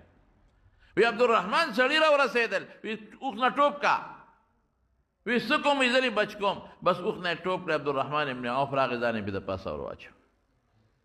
وی ده ته به غږ نه کوې دې د پیغمبر علیه السلام نه بوزم هغې وی پاسه دی دا مونږ ته معلوم دی دا هغه بلال هغه سختۍ د مونږ یېرې دي چې ده به د مکې کوڅو کې راښکه هغه به حد هغه چغې والې او یو یو چغه به اسمان ته رسېده او دې ظالم به واو دا مونږ یېرې دي دا مونږ هغه یېر دي چې رسول الله مبارک کې بس سپکې وي مخامخ به راغې کنزل به یې کول په شیشه به یې کنزل کول دا مونږ یېرې دي پاسه ته عبدالرحمن ابن عوف نه پاسېږم دې به ده ته به غږ نه کوي په ځانه چولو بس یو څه او دې غټ و ډېر پوره سنډه او غټ امبر سرې سنډاني داسې غټ سنډه او غټه خېټه وه خېټه ور چاټه بس یو صحابي راغی او توره را واغېسته او د لاندې نه په دا خېټه کې ومنډله او داسې پکې وړقوله داسې د عبدالرحمن ابن عوف دا خپم پکې لږه زخمي شوه په هغه دی مردار شو نور کافران یې په کوی کې وغورځول قلیب بدر ورته وایي او دی چې به کوی ته راښکه نو لاس پتې وته وجود یې پړسېدلی اوس خا شوی رسول الله مبارک وفرمایل وي همدلته پې د پاسه خاورې ور واچوې شګې هم په دا ځای باندې پرېږدي خدای مردار کړه څونه مستي وکړه ودې کړه مستي بلال سره دې وکړه رسول الله مبارک سره دې وکړه ودې کړه مستی لیکن جون ختم اوس به درته پته ولګېږي مونږ ځکه دې خلکو ته وایو چې یارونو ګوره یو موټرګي د سره دی یو موټرګي د سره یو بنګله د سره ده بینک بیلنس دولت په نصیب د خدای خاطرو کې مستی مه کوئ خدای او رسول پسې ټوکې مه کوئ دین اسلام پسې ټوکې مه کوئ د اسلام مقابله مه کوئ د دین مقابله مه کوئ دین خوښ که ځان له بچي له پلار له مور له رور له تربور له دا دین د ملا ټیکه نه ده زما ټیکه نه ده که نه د خو ستا هم ده او زما هم ده دا دین ملا پسې مه لیکئ چې دا د ملا دی د ملا د بچو د هغې پیشه او کار یې پیشه د اسلام د ملا پسې مه لیکئ اسلام زموږ د ټولو دی دین زموږ د ټولو دی مدرسه زموږ د ټولو ده ګیره زموږ د ټولو دپاره پیغمبر زموږ د ټولو دی کې قرآن زموږ د ټولو دی ملا پسې مه لیکئ خپل بچي م راوباسئ دین پې زده کئ خپل نوسي راوباسئ خپل رویرونه راوباسئ قرآن پې یاد کئ دین پې زده کئ ملا پسې مه لیکئ انتقال داسې قصب خو نه دی کوي یو قصب یې لکه یو سړی ترکاڼ دی نو زه ټیک شوه یو قصب دی او د زوی به هم ترکاڼي او د خلکو خدمت پکې الجار ثواب به خدای ورکوي یو سړی دوبي دی زوی به هم دوبي یو سړی بټیاري دی زوی به یو سړی لور دی یو سړی زمیندار زوی به مغسي وي نو دا مه کوه چې دا دین هم د یو قصب دی ملا پیشه او بچي پیشه نه د دې به تپوس ته نه کوي د هغې تپوس نه کېږي چې ته زمینداري دې ولې نه ده کړې دوبیتوب دې ولې نه دی کړی او د دې به تپوس ته د قیامت پر ورځ کېږي دا د ټولو شریک شی دی موږ دا ملا پسې تین کړی ملا پیشه او امامتي پیشه مولا پیشه او درسونه پیشه او بچی پیشه نه نه نه نه دا د ټولو دی د ټولو دې کې فرق نشته لاړه خیرت له تباه و برباد شو څه ته جوړه شو پیغمبر خدای سرخرو کړه او د رسول الله مبارک خبره خدای رښتونه کړه چې موږ به امیه وجنو او ما امیه مردار کړه ختم شو زمارونو دغه تکلیفات تیرېدل په صحابه باندې نبی کریم صلی الله علیه وسلم چې پوه شو چې ما ته خو دوی لاس کوشش کوي په مام او ما ته داسې لاس نه چې جوړې زما خو قوم شته قبیله مې شته نسب مې مضبوط دی او دا صحابه غریبانان خو د دې د لاسه برباد شو نو رسول الله صلی الله علیه وسلم یو اعلان وکړو وی تفرقوا فی الارض فان الله سیجمعکم ځئ ځمکه کې خواره شي څوک یو خوا څوک بل خوا مکې نه وځئ فإن الله سيجمعكم الله بم جمع کی یو ځای به یو وخت به راشي چې خدای به م یو ځای کړي مدینه به راځي که خیر انشاءالله. نو چې دا اعلان یې وکړه صحابه پوه شو چې رسول الله مبارک مونږ ته اعلان وکړه چې دی خواره شي د مکې نه وځې وی الائین دا الله رسوله کم خوا مونږ الائین نذهب کم خوا لاړ شو. نو رسول الله مبارک حبشې طرف د ګوته ونیوله وی حبشې ته لاړ شي. نو د صحابو یو ډله ووتله حبشې ته لومبې دا سن 5 هجري وسیب لومبې چې لاړل نو په دې کې د صحابه 11 سړي او 15 ښځې لاړلې 11 سړي او 15 ښځې. نو جدې ته ورسېدل د دې جدې د دې دریاب نه پورې غاړه سمندر دریاب نه پورې غاړه حبشه ده د افریقې ملکونه دي. نو چې دوی څنګه ووتل نو دې کې ابو جهل او مرګري خو پوه شو چې دې خورانه لاړل بعضې کسان نو دوی ورپسې اوس غلېدل. خو د خدای شان و چې دا کافر ورپسې جدې ته رسېدل نو د هغوی کښتۍ بیا دومره لرې تللې و چې دوی ورپسې رسېدی نه شو. دا 11 سړي او 15 ښځې حبشې ته لاړه. په حاشا کې یو بادشاه و نجاشي هغه سره دیره شو. ډېر ښه سړی نیک سړی و عیسایي و خو نیک سړی ښه سړی. نو دا پروپیګنډه وشوله چې د مکې خلک مسلمانان شو د اطلاع ورسېدله. نو بس د هغه ځای چې د تاجرانو غلطه اطلاع ورسېده نو د هغه ځای نه هغوی واپس رالل چې زه بس کار وشو مکه مسلمانه شوه. نو چې جدې ته رالل معلومات یې وکړل نو هغه خبره دروغ وه. نو دی سره بیا نور ملګري یو ځای شو نو بیا ورسره 86 سړي او 14 ښځې یو ځای شوې 86 سړي او 14 ښځې نو واپس لاړل حبشې ته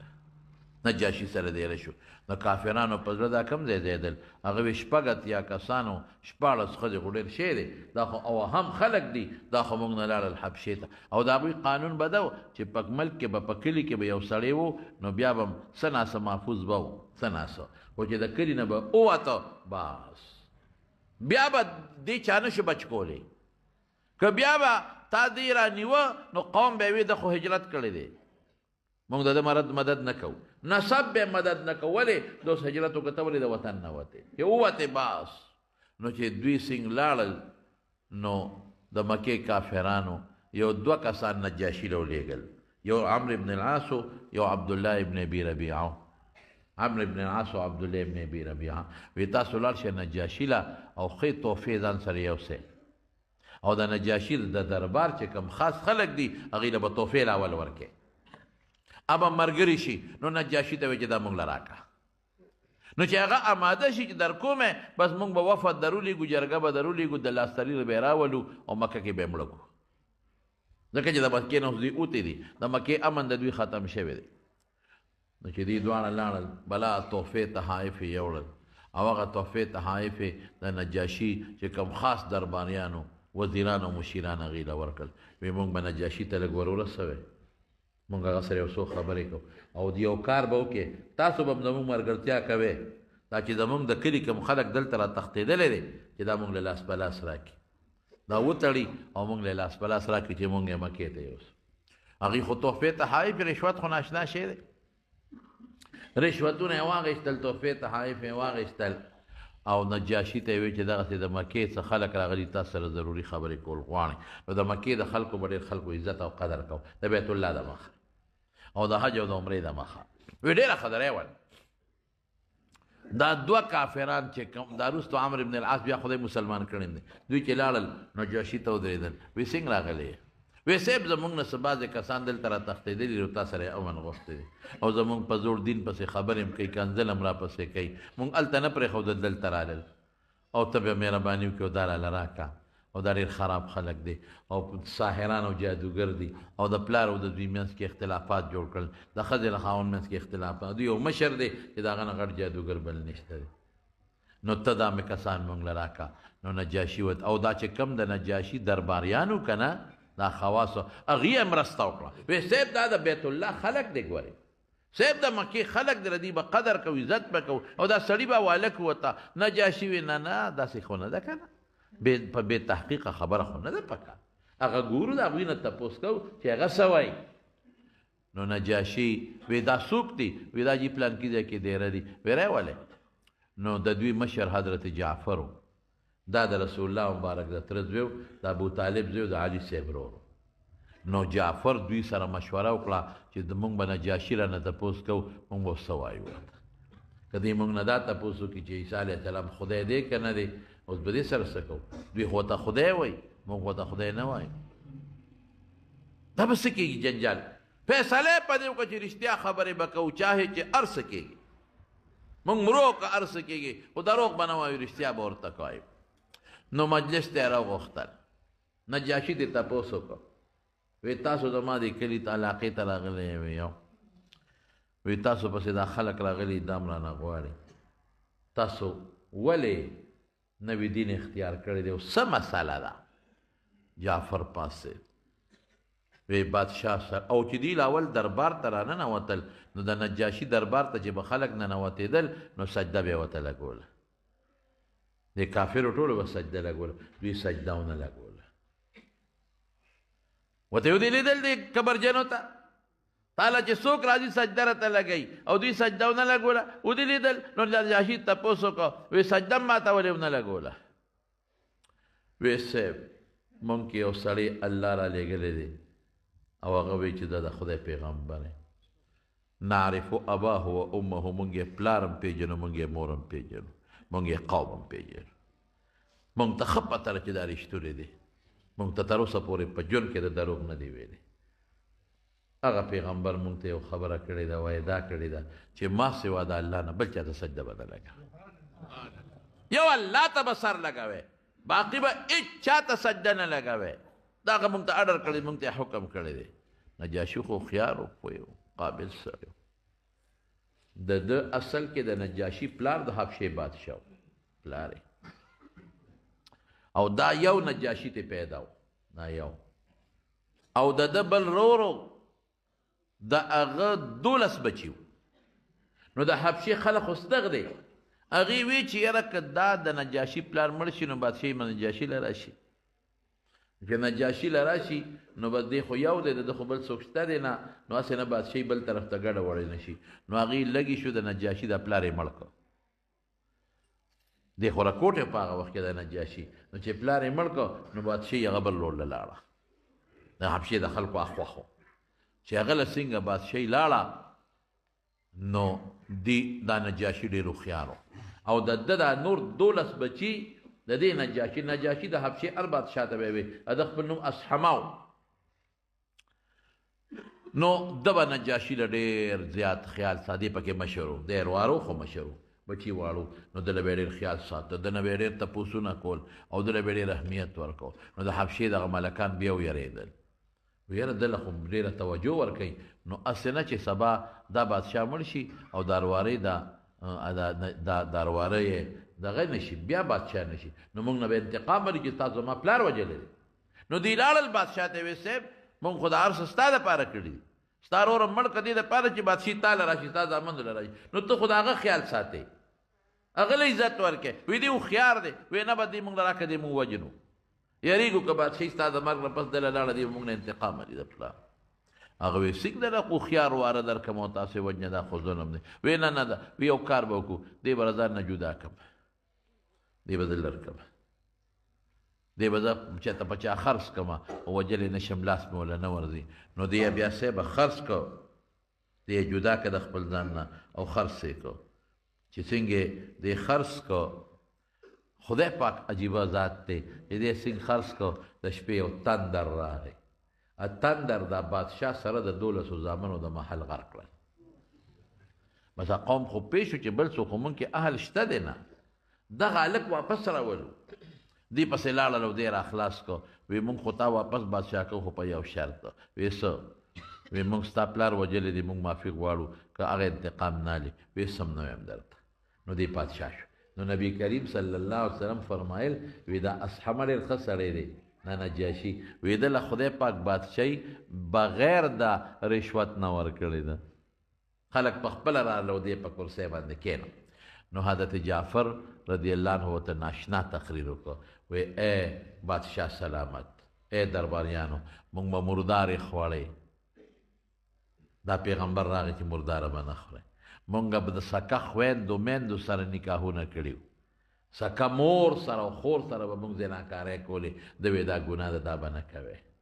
موږ به ډاکې او قتلونه کول د وی ډاکه به نه کوې قتلونه به نه کوې موږ به دوکې کولې د وی دوکې به نه کوې مونږ به بوتانو ته سجدې لګولې د به په خپل لاس هم جوړ کړه دې ته سجدې نه لګوې یو الله ته به سجده لګوې مونږ به خویندې او لوڼه جمدې ښخولې د وې دا ظلم دی دا خویندې لوڼې به جمدې نه ښخوې مونږ یو الله ته راوستو یو الله ته نجاشي وی دقه خبره ده یو دقه خبره ده نو وی دا خو څه بده خبره نه ده دا خو د دوی خپل دین دی او چې خپل دین چلی ستاسو پکې څه دي وی دا پیغمبر تاسو ته څه وایي وی هغه وی چې ما ته خدای وحی را لېږي وی هغې کې سیسه تاسو ته یاده ده جعفر وی او یاده ده وی لږه ووایې نو حضرت جعفر د صورت مریم تلاوت ورته په خوږ اواز شروع نو چې شروع یې که نجاشي سترګو نه اوښکې روانې شي وی قسم دی انجیل زمون کتاب او دا د یوې شمې دوه رڼاګانې دي د یوې ډیوې دوه مخه دي دوه رڼاګانې دي دا ټیک د خدای کتاب دی زه نشم در کولی او هغه خپلو درباریانو ته یې وی چې څومره تحفې راوړي دي واپس کړئ ورته دی ورته واپس کړئ د کافرانو وی ورګه یو خبره خو یېره شو سبا بیا دربار ته صاحب یو خبره مو یېره شوه وی ته دې راغواړه تپوس وکړه چې د عیسی علیه السلام متعلق دوی څه وایي ته بیا راوغوښتل نجاشي دې تپوس وکړه وی د عیسی علیه السلام متعلق ستاسو څه خیال دی اوس دا خطرناکه شوه ځکه هغې خو به عیسی علیه السلام ته خدای وی د خدای زوی به یې ورته وي درېیم خدای به یې ورته وي حضرت جعفر وی مونږ ته د خپل پیغمبر ویلي چې حضرت عیسی د الله بنده او د الله رسول دی نه خدای دی او نه د خدای زوی دی خو دې لیدل وی جي ستاسو را عقیدې هم خلاف دي ستاسو را دین هم خلاف دي نجاشي ځمکې ته ګوتې کړې او ډکې راوچت کړه وی قسم مې دی د الله په ذات دي چې دا 200 څومره ووایي عیسی د دې نه دومره هم زیات نه دی دا ټیک وایي